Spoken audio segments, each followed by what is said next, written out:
want to say two things before the actual lecture. This is not part of the actual lecture. One is, this lecture is addressed to my people in America. It's the only thing I can do. It's the only culture I know, and so forgive me for whatever that may do to seemingly exclude you. However, I believe that there are universals in what I am doing, and so I would like you know, every time I say America or the U.S., just say Argentina, and see if it fits. It may not, because our cultures are, on one level, very different. And the second thing is that this is a work in progress. And please remember that, and all that it implies. One of the things it implies, I'm ready to disavow everything I say at any moment, because I want to get it right. But as of now, this is the way that I have, this is the way I'm talking about this subject now, okay? It is said that life isn't measured by the number of breaths we take, but by the moments that take our breath away. I don't have to tell you we're living in such a moment, right? A truly breathtaking historical moment that may literally take our breath away. We live in futures that have come to pass, in case you haven't noticed. Apocalypse and utopia. Apocalypse not expected so soon. Utopia not expected at all. Apocalypse, the global eco-social crisis and the crisis of democracy, both driven by what I will call third stage capitalism and created by the very institutions that were supposed to prevent them. And together, they present a challenge of civilizational proportion that's unprecedented in human history. The challenge to create on the same scale as we can destroy. We always face that challenge, right? But the sheer scale of actual and potential destruction today is beyond anything humans have imagined or can imagine, even as it unfolds before our eyes right now. This crisis is radically non-trivial, and anything like an adequate response is going to require sustained creative conversation among the peoples of the world. The only counterforce equal to the scale of destruction is the scale at which all people can communicate.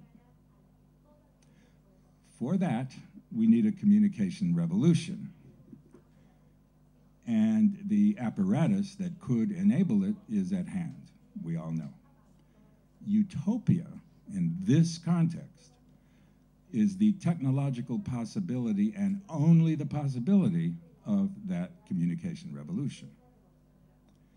I know that that's probably not how you think of utopia, as some kind, you know, technical potential for something. And anyway, you probably think the communication revolution has already happened. Huh? I'll return to them momentarily.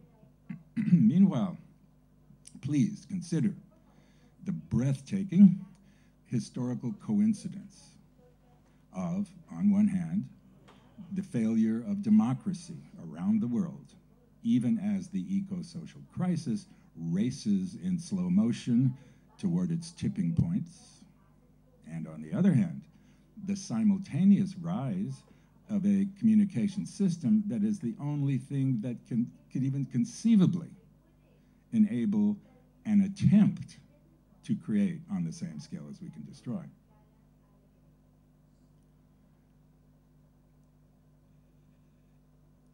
If the internet didn't exist, we'd have to invent it, you know, to even begin to imagine what creating at scale might mean.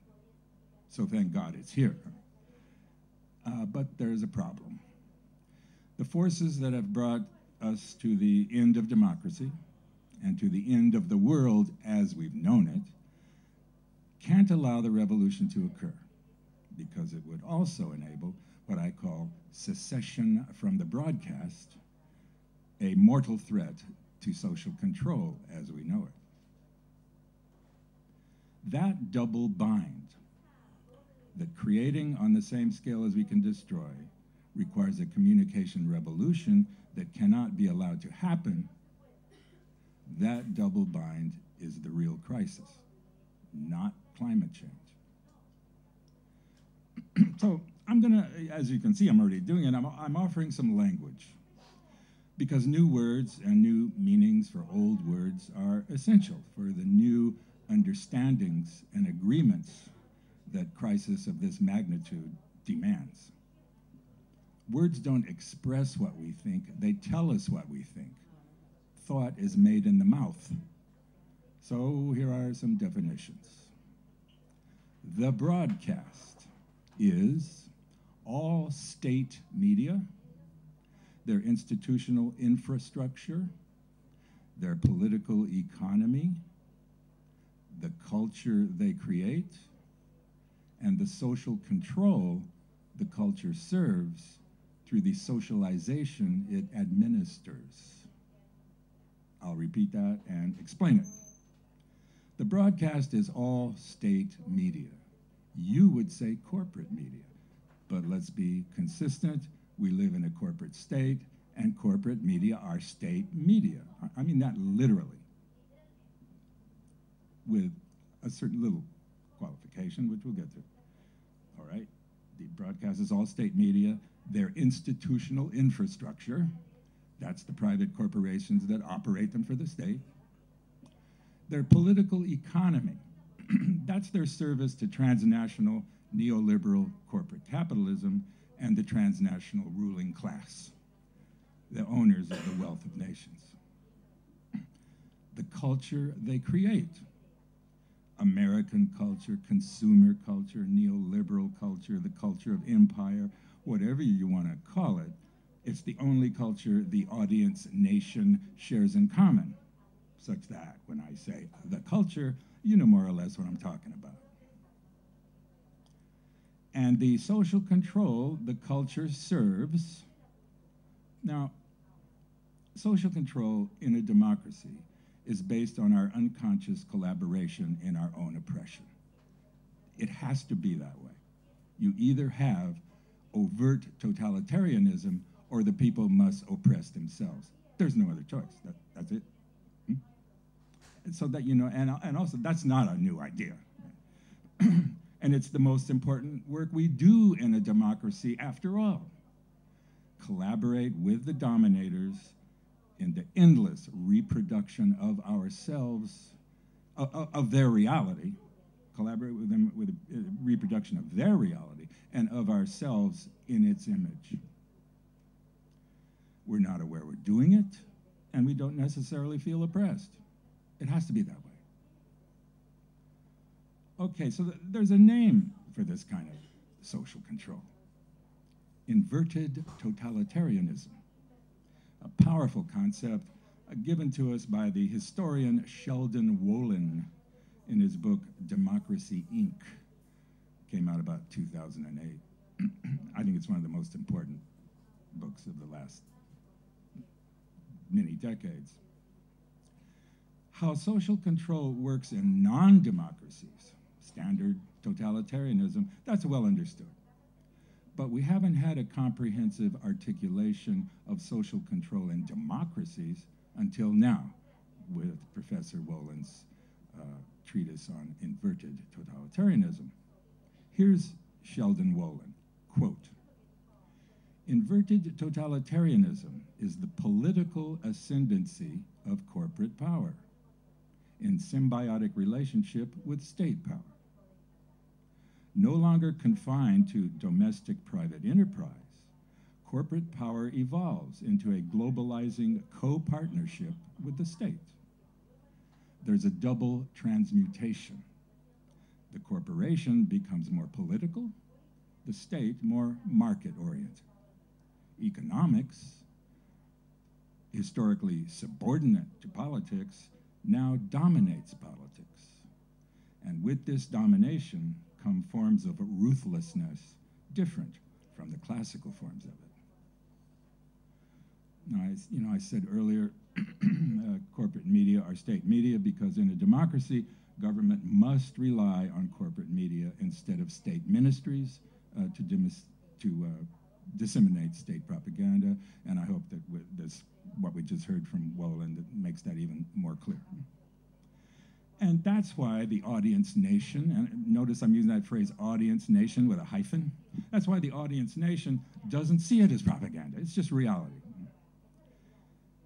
That means that the social control the broadcast serves, I'm going on with the definition here, the social control they serve is based on controlling the social construction of realities. More accurately, the broadcast controls the contexts in which realities are socially constructed and culturally affirmed, as Herbert Marcuse would have it. I want to emphasize here, I use, as controlling the context in which that happens.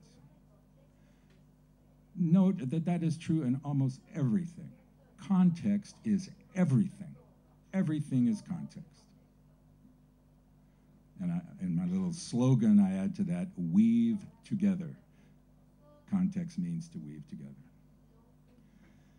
The broadcast alone has the power to define at scale, for most people, most of the time, the four basic dimensions of reality: existence, priorities, values, and relations. Existence, what's real and what's not. What is? Priorities, what's important and what's not. Values, what's good or bad, right or wrong. And finally, how are they related? Who gets to define those things at politically relevant scale? And who's excluded from the conversations that establish those understandings and agreements at that scale? Because there is no power greater than that. Everything we think, feel, desire, do, or don't do results from our living in the broadcast. We are who we are because we internalize those understandings and agreements. We become the place we live in. We become the broadcast. That's the last piece of the definition, the socialization the culture administers. Mainstream American culture has been the most successful psychological operation ever inflicted on a national population. The most sophisticated propaganda campaign any regime has ever deployed against its own people. The broadcast cultural hegemony is univocal. Many channels, one voice. Many voices, one chorus. Many stories, one message. But there's a fatal flaw in this kind of social control. It only works if the audience nation is listening. It only works if we're present and paying attention, participating in the conversation we call America. Now, our participation is more or less assured, but only if there are no alternative conversations of equal magnitude, no counter-narratives available at the same scale. Inverted totalitarianism works only if there's no exit from its imperium, only if it's not possible for the audience nation to stop being an audience, to secede from the broadcast, to leave the culture without leaving the country. That has been materially impossible until now. And if there's nowhere else to go, the audience nation will stay in that dysfunctional parasocial relationship. We'll keep coming back for more exploitation and abuse. In fact, most of the audience nation won't exit the imperium even when there is somewhere else to go. Witness the 23 million Americanists who still deliver themselves to the broadcast every night at prime time for their training in consumer consciousness. Of course, they do it because they are Americanists. They've internalized the broadcast. The identification is complete. But now please notice that the cultural arm of social control in America, the cultural arm of social control, there are other kinds, of course, is now based exclusively on a mass identification that is not enforceable. You have to let that sink in. So the very existence of this apparatus that enables millions of citizens to disidentify with the American imaginary is an imminent menace to social control. It is jaw-dropping to realize what a house of cards the Imperium has become. Okay, I've explained the components of the broadcast individually, but what's important is how they're connected. So let's do a little thought experiment. Let's go through the TV screen, like Alice down the rabbit hole, into what you might call the broadcast's deep ecology. What's behind the screen? The first thing we encounter, I already said, is its institutional infrastructure, the corporations that operate the broadcast for the state, with their global web of interlocked boards of directors. A board member of a particular media corporation sits on the boards of several other entirely different corporations, with each of whose members sit on multiple other boards, whose members sit on and on and on, encircling the planet. So that there are always corporate owners whose interests can be compromised by something the broadcast may say or do. 30 years ago, in his book Media Monopoly, a guy named Ben Bagdikian called this the endless chain. That's an iconic figure if there ever was one, huh? So let's follow this endless chain to the next level, the broadcast's political economy. That is, to what capitalism has become in its third stage. The three stages across more than 300 years are mercantile, national corporate, transnational corporate.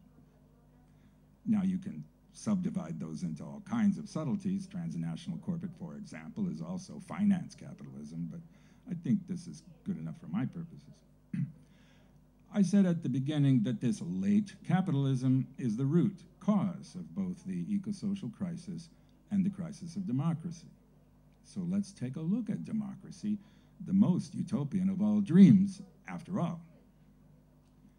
There are two democracies. Utopian democracy with a small d, the one we all want, the one our founding fathers supposedly created, and the one Americanists still think they live in.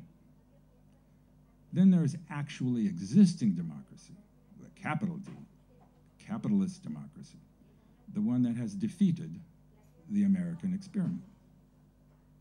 You have to be blinded by the broadcast not to recognize that America has finally failed, as some say it was always intended to do. It's not the American empire that has failed, at least not yet. I mean, you hear that said, but I think not yet. It's the republic that has failed. We live in the new feudalism, ruled by a plutocratic oligarchy. The writer Arundhati Roy puts it this way, quote, "Democracy has been used up, hollowed out, emptied of meaning. Its institutions have metastasized into something dangerous. Democracy and the free market have fused into a single predatory organism that revolves entirely around consolidating power and maximizing profit." Now, the broadcast political economy links the endless chain to the transnational ruling class and that shadow government that rules the World Bank, WTO Wall Street complex that contains the military-industrial complex. Our enchainment in the endless chain is reflected in the endless string of modifiers attached to the phrase military-industrial complex. And the string gets longer with our growing awareness of it.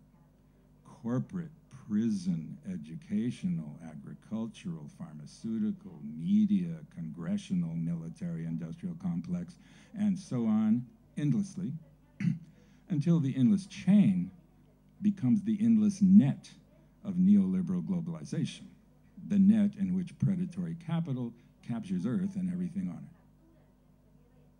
Here, the endless chain becomes a carbon chain that leads to the collapse of the supply chain and to the entire eco-social system.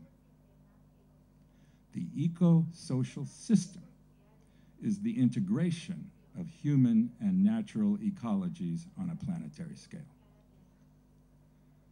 Biotechnology takes the integration to the molecular level so that the natural environment is increasingly a built environment.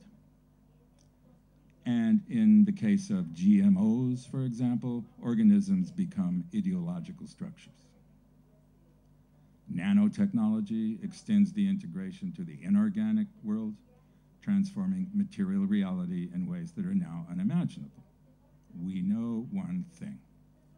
The transmutation of the physical world is apocalyptically dangerous if it's guided by the kind of people who now rule the world. And you know, by the way, there's a name for those people: kakistocracy, government by the worst persons. I love that word. It sounds like something that induces vomiting. As we know, almost every component of the global eco-social system on both sides, the human and the natural, as if we aren't natural, is in precipitous decline, some terrifyingly near points of no return.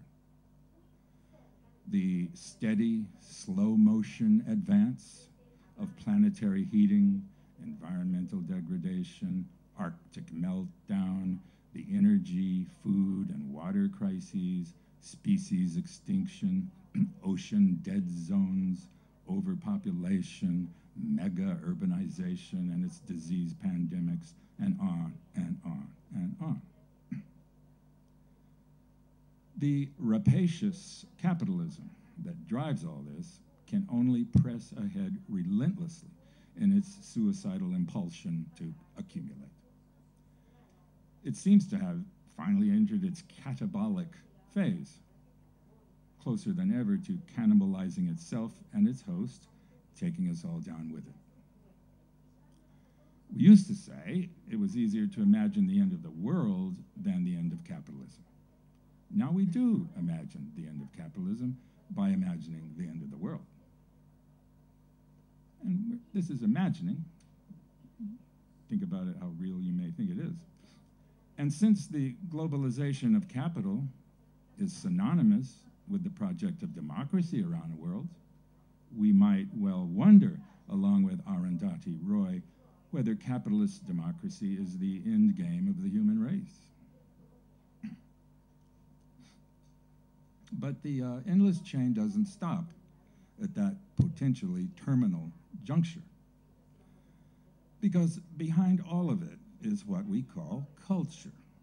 Industrial culture, the culture of Western civilization, the ways of thinking, the beliefs, the attitudes, the fears and desires that cause us to do the things we do or don't do. The culture is us. We are the broadcast. So the chain finally loops back in a ruinous closure.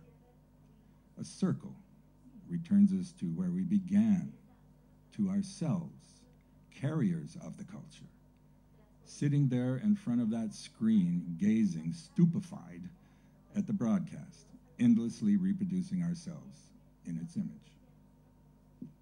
Hence the familiar saying that Big Brother is not watching us, Big Brother is us watching, collaborating in our oppression. Now, Given what's behind that screen, I think we can say legitimately that the collaboration is an act of mutually assisted double suicide with planetary ecocide as collateral damage. That's why allowing your gaze to fall upon that screen or those pages, even for a second, is a betrayal of us all. It is complicity in potentially terminal crimes against humanity and the rest of the natural world. Even the architects of the Holocaust did not contemplate destruction of this magnitude. From all this, we can draw only one conclusion. Get the hell out of this culture as fast as you can and never look back. My point is that for the first time in human history, we can actually do that on a massive scale. This is not conjecture, what I'm saying. It's an account of lived experience. I left Broadcast America years ago, and I've been living ever since in a counterculture that negates it. If one can do this, all can do it. Secession for one is secession for all. The fact is that millions of us can secede from the broadcast right now, today, if we desire it. Only our lack of radical will prevents us from committing that ultimate act of civil disobedience, leaving the culture without leaving the country. This gives new meaning to the idea that there's another world, but it's in this one, that one can be in the world, but not of it. So there are three very good reasons to secede from the from Broadcast America or wherever. First, if for no other reason, you do it just because you can. It's never been possible before. And it's hugely destabilizing for the social control that arguably is destroying the world. Second, you do it because there is an eco-social crisis and a crisis of democracy, and that makes leaving the culture a moral imperative, and maybe even a necessity for this survival of humankind.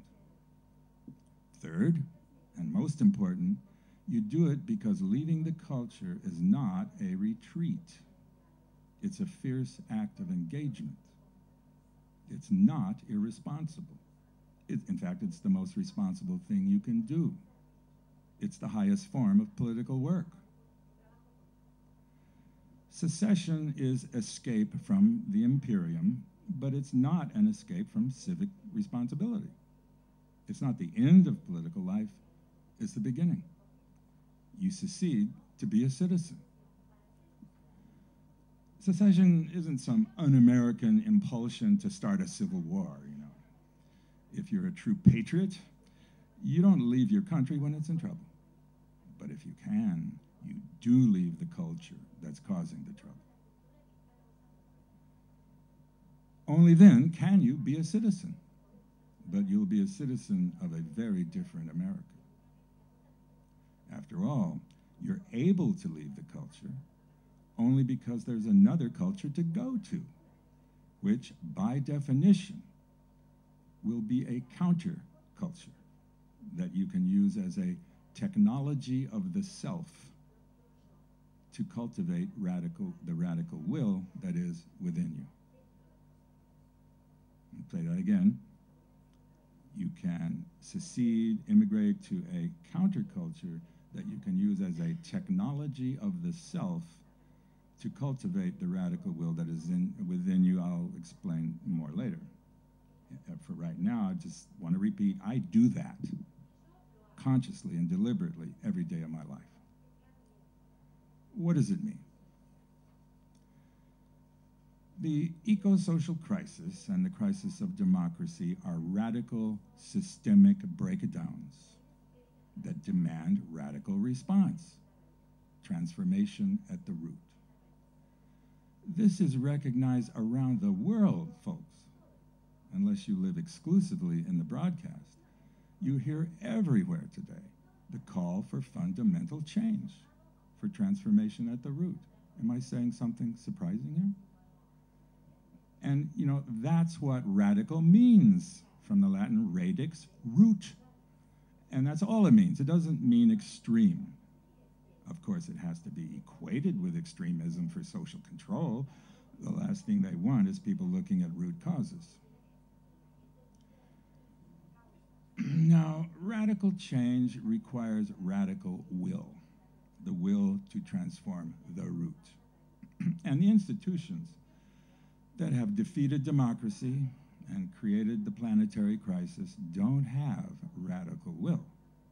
They have only political will. Political will wants to maintain the status quo. Radical will wants to transform it. Governments and corporations are incapable of radical will. They have no power to transform the root of their own existence.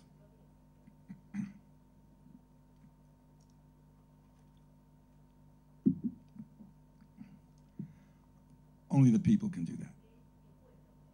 Radical will belongs only to the people. And we had better be ready to mobilize it, because fundamental change is never achieved democratically. It's accomplished only by force. The general strike, the tax revolt, including violent force or the credible threat of it. It's the truism that freedoms aren't given, they're demanded. Rights aren't granted, they're won. And we know that it couldn't be otherwise. The billionaire class isn't about to give up its wealth and power and become equal to everybody else just because the great beast says they should. The dominators will darken the skies before they yield to democracy. As the economist John Kenneth Galbraith put it, people of privilege will always risk their complete destruction rather than surrender any material part of their advantage. So, the American people, and probably a lot of others, I would imagine, face a challenge for which nothing in past experience has prepared us, Americans. Are we really the ones we've been waiting for? Do we, the people, possess the radical will that can come only from us? It doesn't seem likely. So it turns out that the eco-social crisis is first and foremost a crisis of will and idea, a crisis of imagination and desire.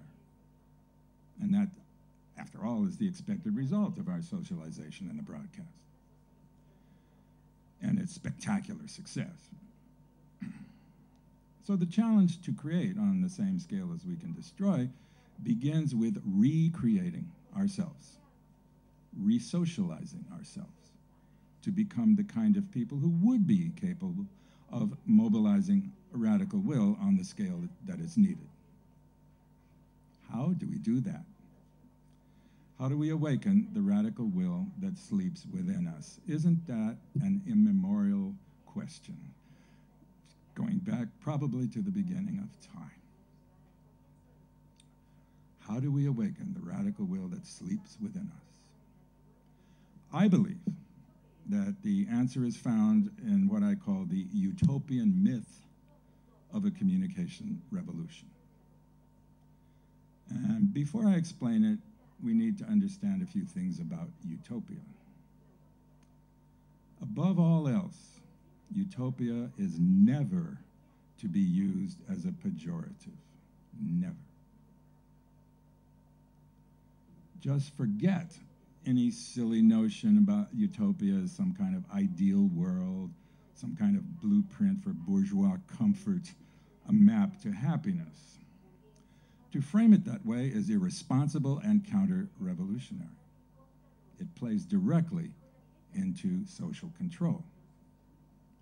It says that the desire called utopia, the desire for release from hierarchy and all it implies, is hopelessly naive and not to be taken seriously.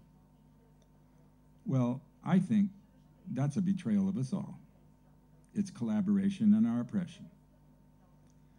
Utopia is the desire for radical change, for transformation at the root. And as we've said, that's something that can never be permitted by power, which is precisely why the call for it around the world has restored the radical figure of utopia to political currency. Think back, those who are old enough, to May 1968 in Paris. And the famous slogan, "Be realistic, demand the impossible," where impossible meant not permitted.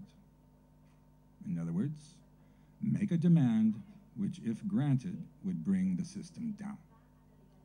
Like, for example, a free and open internet. In the years following those heady days of counterculture, utopia lost its potency. It became discredited with the rise of cultural studies and identity politics and their rejection of the cultural imperialism they thought utopia was about. So that, in 1999, in defiance of this trend, Russell Jacoby could publish his brave lament, "The End of Utopia," by which he meant the atrophy of radical will in our time.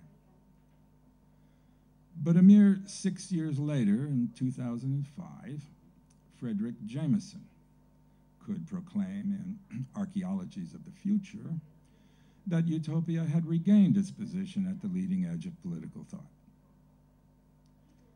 It has recovered its vitality, he observed, as a political slogan and as a politically energizing perspective. It is taken seriously as a social and political project. In other words, utopianism is political theory. It shifts the conversation about utopia away from content, the ideal world, to what is represented by the idea of utopia as such. Utopia is no longer understood as not possible because it's too ideal, but as not permitted because it's too radical. The struggle for freedom replaces the older utopian preoccupation with happiness. Another approach to it, utopia is hypothetical. It asks, what if? It entices. It says, come get me. A population inflamed with radical will stands on the horizon, and it says to the audience nation, we're the distance between who you are and who you must become for survival. Come get us. What do you have to do to be us? Now, in standard utopian narratives, that little detail is completely ignored. Huh? We're just there in utopia, this revolutionary world, with no explanation whatsoever of how we got there. The struggle is missing, and that's why standard utopias are so unconvincing. There's no ground truth under them. The agency that realized the utopian condition is omitted. The narrative overleaps the revolution itself and posits an already existing post-revolutionary society. The axial moment, the break with history, the transformation into agency, just isn't there. That conspicuous absence begs the question and reminds us that utopia is always and only one thing: the struggle for freedom that cannot be allowed to exist at scale. That utopia is truly universal, and to define it any other way is a betrayal of us all. So, we've gone from utopia as not possible to utopia as not permitted. And what's not permitted, above all else, is the forging of a utopian algorithm. The people must not see how to get from here to there. That finally brings us to the utopian myth of a communication revolution. I said at the beginning that inverted totalitarianism is based on controlling the social construction of reality. So that means that a communication revolution inverts the way that's done, from top down to bottom up. A communication revolution decentralizes and pluralizes the social construction of realities.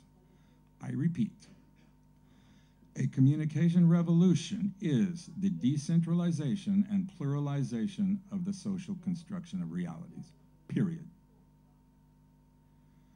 That, for one thing, that means it has nothing to do with technology. Of course, it needs technology to happen, but the revolution isn't in the technology, just as music isn't in a piano. In the early 1970s, a set of technologies emerged in the United States that, in combination, made a communication revolution theoretically possible.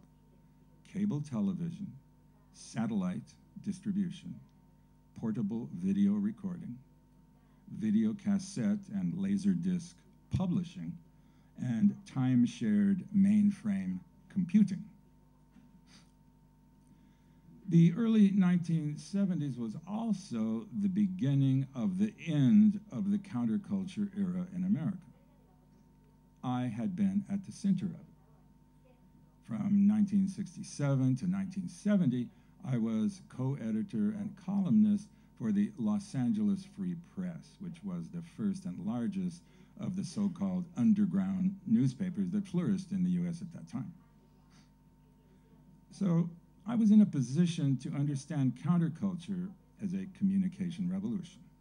Not that you had to be in my position. I mean, we were all living it. We were living the first and only communication revolution that has ever happened in the United States, short-lived and limited as it may have been.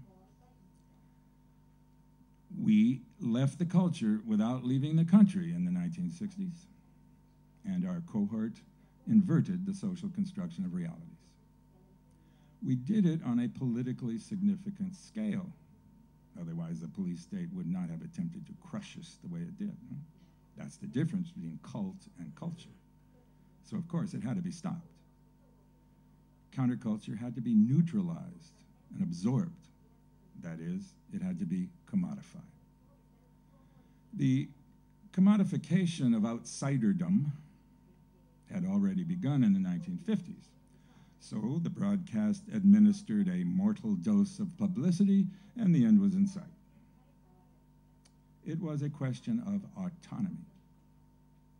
Counterculture couldn't be sustained within over-the-counterculture. We couldn't live as a utopian enclave circumscribed by the imperial broadcast. So we were alert to the revolutionary potential of the new technologies. We saw them as a way of escaping the broadcast cultural hegemony. We thought we might be able to sustain in virtual space the cultural autonomy we were losing in physical space. It was the beginning of media activism.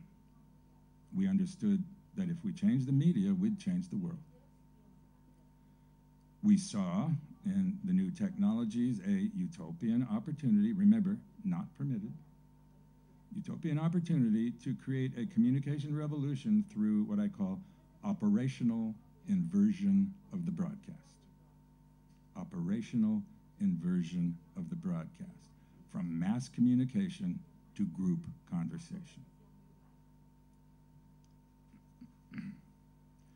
Let's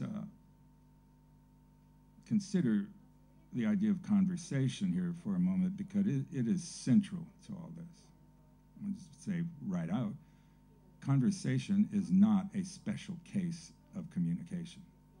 It's something entirely different. Conversation, from the Latin to turn around together, is generative. It brings forth worlds. It's how we construct realities.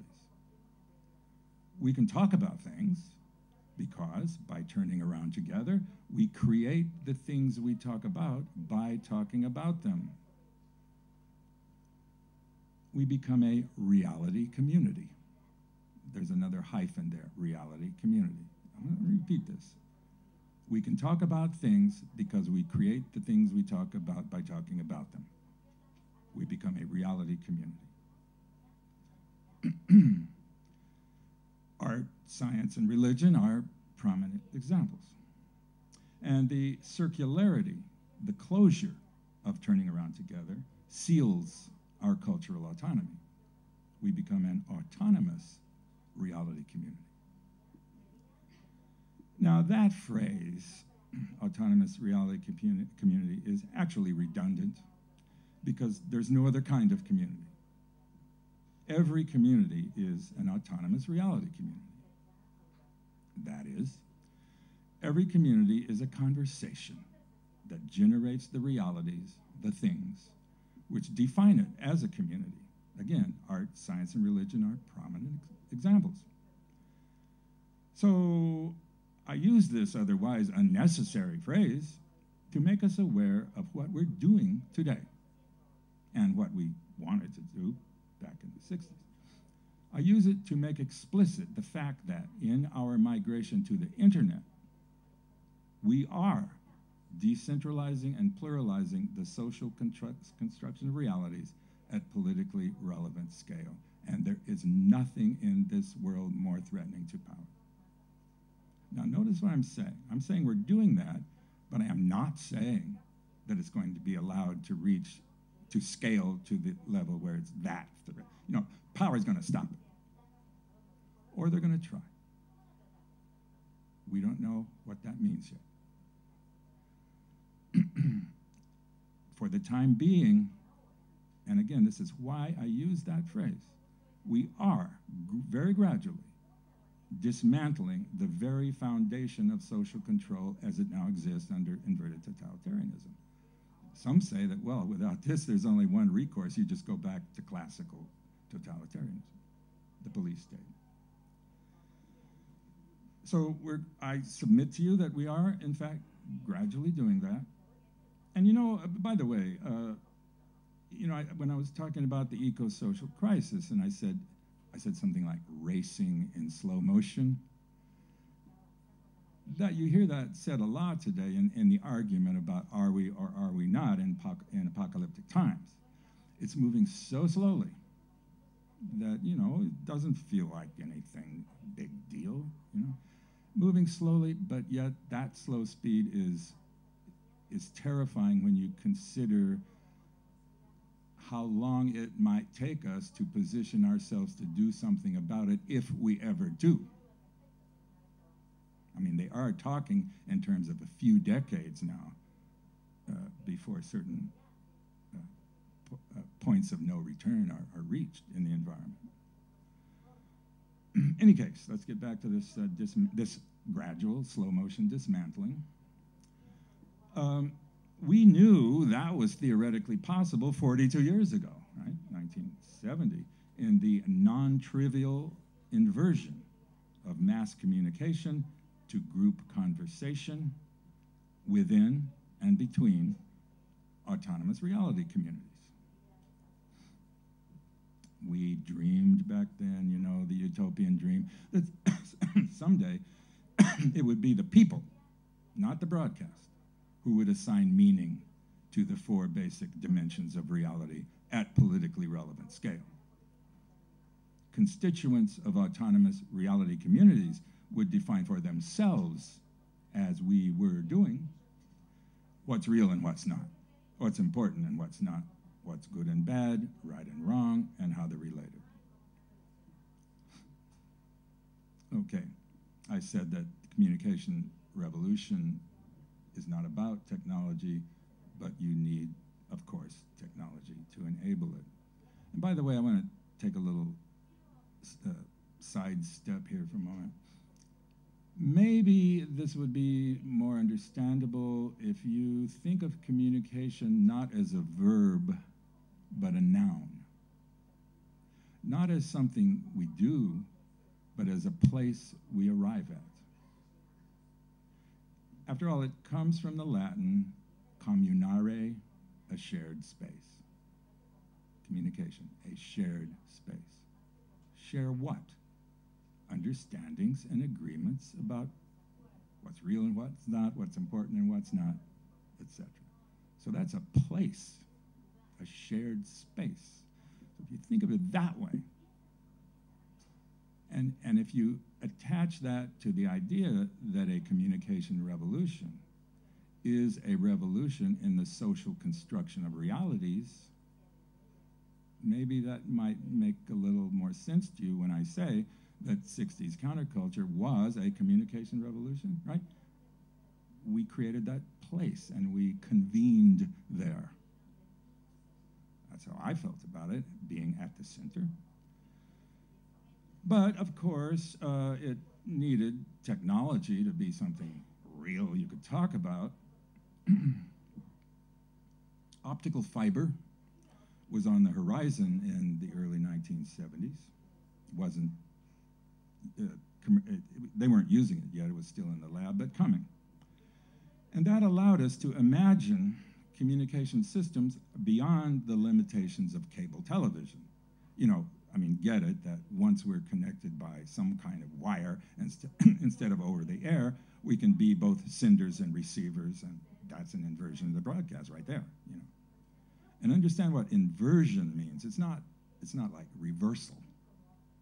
Reversal would be if, let's say, I have a rubber glove on my right hand and I peel it off and it becomes a left-hand glove. That's reversal. Inversion means that you have a sender and a receiver, and they don't change places. That's reversal. Both become senders and receivers, therefore the concept is totally meaningless, and you're left with people talking.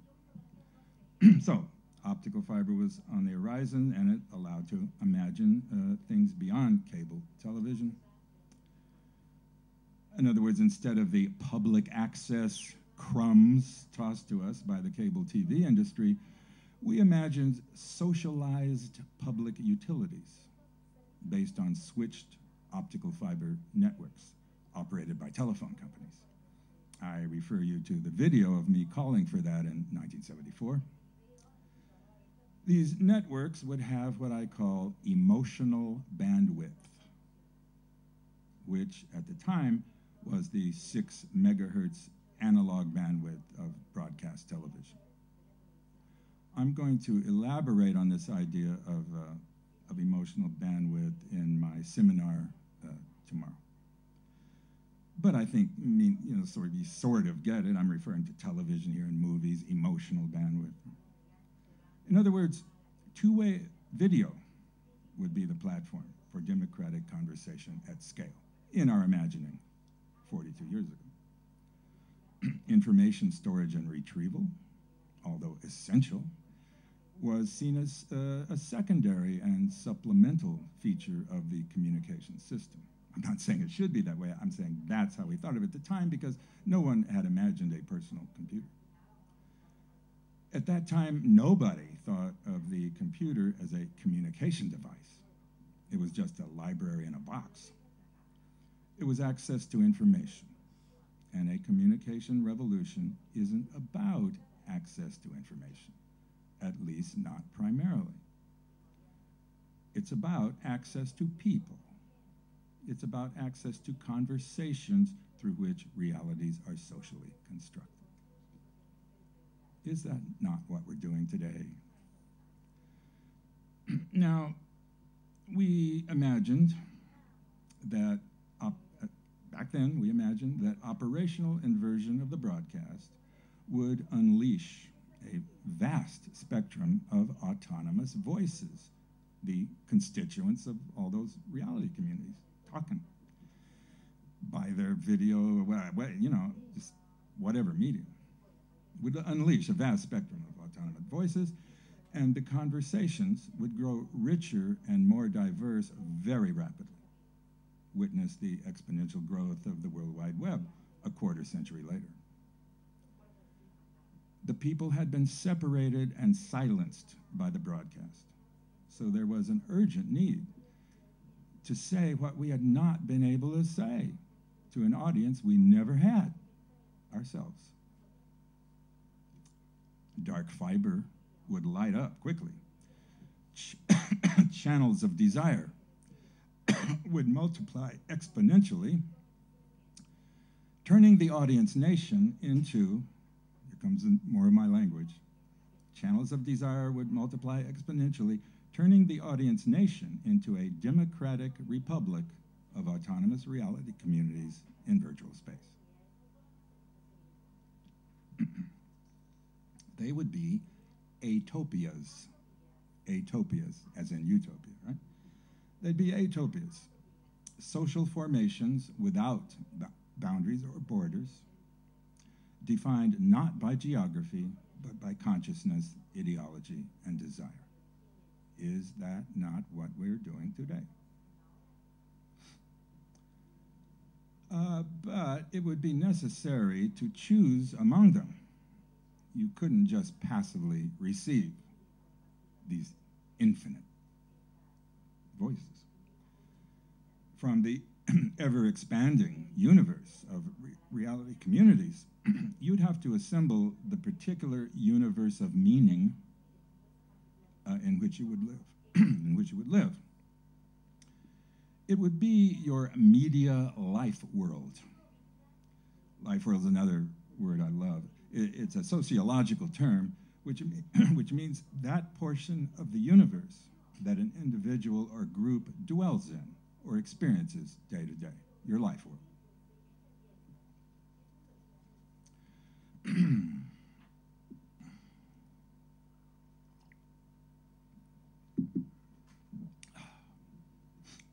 So you'd assemble your personal life world of autonomous reality communities. And let me just pause here for a moment. I'm using this language, right? Don't know what you think of it, but just keep in mind that I'm talking about something that's incredibly political, potentially destabilizing. There is no other discourse in history that's more radical than what I'm saying here with these words. And again, I'm using them because of the historical moment we're at, and that we should be self-consciously aware of this, of what we're doing. So you'd assemble your personal life world of reality communities, and one of the possible life worlds you might put together for yourself could be what we call a counterculture. That doesn't mean 1960s. That was one. A counterculture, you could put it many, many ways, but just for brevity right here, we say a world whose meanings, values, and definitions of reality are exactly counter to those of the broadcast. So just take that sentence and interpret broadcast as culture and move this idea to any nation you want to, and you get what I'm talking about. Now, living in a countercultural life world would bring you to what I call the secession threshold, where you could perform that ultimate act of civil disobedience. You could leave the culture without leaving the country. Again, I already said we thought of ourselves as having done that, and I think we did, to whatever degree you're willing to allow. You could migrate to counterculture. And as I said before, use it consciously, use that counterculture consciously and deliberately as a technology of the self for cultivating radical will. Technology of the self is a term you may recognize from Michel Foucault, who used it for with different meaning. I'm appropriating and stealing from him and changing it slightly. But realize that every culture is a technology of the self, right? It's that meta medium that provides us with the conceptual tools, the semantic tools, whatever you want to call it, with which we construct ourselves. I've been saying that throughout this talk. Reproducing ourselves in its image, okay? So any culture is already a technology of the self, and we are either using it unconsciously, which is sort of like not even using it, right? We're just doing it unconsciously, which is the case, and I said earlier, you're not supposed to realize that you're collaborating in your oppression. That's what I meant. So you're either doing it unconsciously or consciously.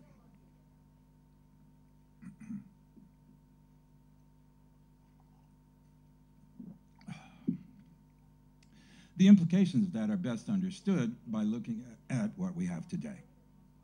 As we all know, a world historic event has occurred, right? A civilizational turning point on par with the invention of the wheel, and we are very privileged to be present at its birth. The communication revolution that can't be allowed to happen is sort of actually happening. Myth has almost become reality. The technological infrastructure is in place. The internet is the inverse of the broadcast. Group conversation has replaced mass communication, and the social construction of realities is being decentralized and pluralized. I submit this is in front of your face every day. It is the end of mass media, and they know it. The broadcast is imploding. Its imperial speech is dissolving into a constellation of conversations in a democratic republic of autonomous reality communities in virtual space.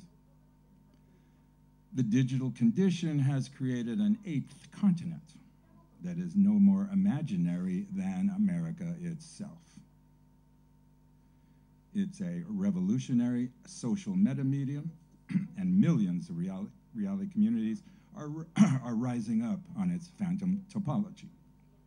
They're multiplying exponentially, and we're busy selecting among them, assembling our media life worlds. But we're doing it without unified vision, without common cause. I propose that secession from the broadcast is the vision and the cause that can unite us all.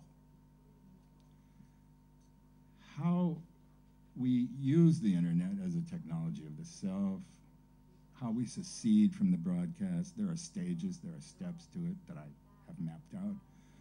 They're the subject of part 2 of this lecture, which will be our seminar tomorrow. And for now, I can only leave you with this picture, one way of looking at the, at the situation. And remember what I said at the beginning and have repeated numerous times. What I'm talking about here cannot be permitted to happen by power. It is happening, but only by accident. No one would have planned this, and they didn't know they were doing it when they invented the internet. The huge question hovering, the big question mark in the sky is, how are we going to use this apparatus to make the personal transformations on such a massive scale that you know in your heart are going to be necessary to face the kind of challenge we're looking at today. So my message is neither optimistic nor pessimistic. That's it. Thanks.